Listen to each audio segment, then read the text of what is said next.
Hey, what's up everyone? BoHD here from PhoneDog.com. Hope you guys are doing well. Hope you're nice and healthy.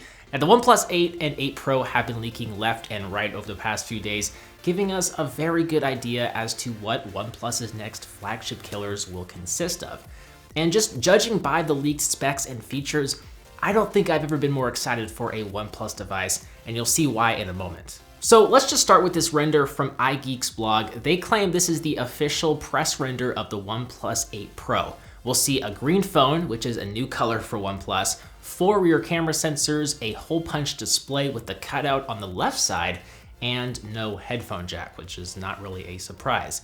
Those are the most notable aspects. The standard OnePlus 8 should look very similar, but will be a tad bit smaller with a 6.55-inch FHD Plus Super AMOLED display with the 90Hz refresh rate making a return. If you want a larger display, you're definitely going to want to go with the OnePlus 8 Pro, which will pack a massive 6.78-inch QHD Plus Super AMOLED display, so it'll give you a higher resolution. It's also rumored to have a 120Hz refresh rate, which will make scrolling and consuming media buttery smooth. I've used 120Hz refresh rates in other phones like the Razer phone and have loved it. It makes a big difference even when compared to 90Hz. It's impressive. Now, both models will start with a base configuration of 128 gigs of storage with UFS 3.0, but can be upgraded to 256 gigabytes of storage for some extra money.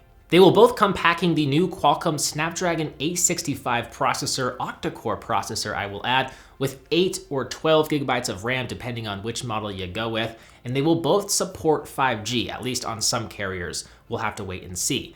The only slight difference really between the two in terms of performance and specs is that the OnePlus 8 Pro, it features LPDDR5 RAM, while the standard 8 features DDR4X RAM.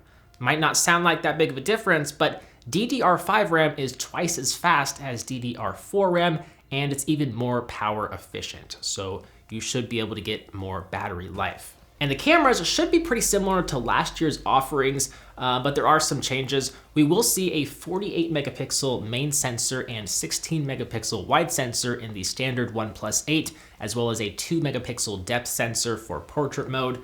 Meanwhile, the OnePlus 8 Pro will feature two 48 megapixel camera sensors, likely the main and ultra wide camera sensors, as well as an 8 megapixel and 5 megapixel sensor on the back.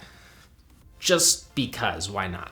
I imagine these other sensors will help capture depth data for portrait mode, as well as one of them will probably be for telephoto mode, like being able to zoom in, capture photos, higher quality photos of subjects farther away. But we'll just have to wait and see, I suppose. It's worth mentioning too that the selfie cameras on both devices will be 16 megapixel sensors. Now, the feature that I'm most excited for that's rumored to be finally coming to a OnePlus device near you is wireless charging. And it's not just any wireless charging, it's 30-watt fast wireless charging. We've been asking for wireless charging for years now, and it looks like OnePlus has finally taken note. I'm just so excited for this feature, guys. The standard OnePlus 8 should have a 4300 milliamp hour battery, while the OnePlus 8 Pro will have a slightly larger 4510 milliamp hour battery, both of which will support 30-watt warp charging. But it's important to note that wireless charging will only be available in the Pro model. It's also rumored that IP68 water and dust resistance will be coming to the Pro model as well, so that is awesome. And as for the software, they should both ship with Android 10 running out of the box, but will very likely receive the Android 11 update when it arrives later in 2020. So yeah, we can expect these phones very soon actually on April 14th. Obviously, there's no official price just yet, but I have an educated guess. My guess is OnePlus, well, let me back up a little bit. The OnePlus 7T series, it starts at about $549, with the Pro model starting at $699. I know the prices have gone down because they are a little bit older now and holiday specials and whatnot, but those were the starting prices. My guess is we'll see the OnePlus 8 series priced similarly, although maybe with a slight increase since there will be additional features like wireless charging and an IP68 rating. Also, Qualcomm charges a pretty penny for its 865 5G chips, so we'll likely see OnePlus pass that cost on to consumers, just like other manufacturers. So that's everything we can expect to see in the OnePlus 8 series of smartphones. What do you think of the OnePlus 8 and OnePlus 8 Pro? Will one of these devices be your next smartphone? Let me know what you're thinking in a comment down below. As always, I'm BoHD from PhoneDoug.com. I hope you enjoyed this video. Thank you for watching, and I'll see you right back here in the next one. See ya.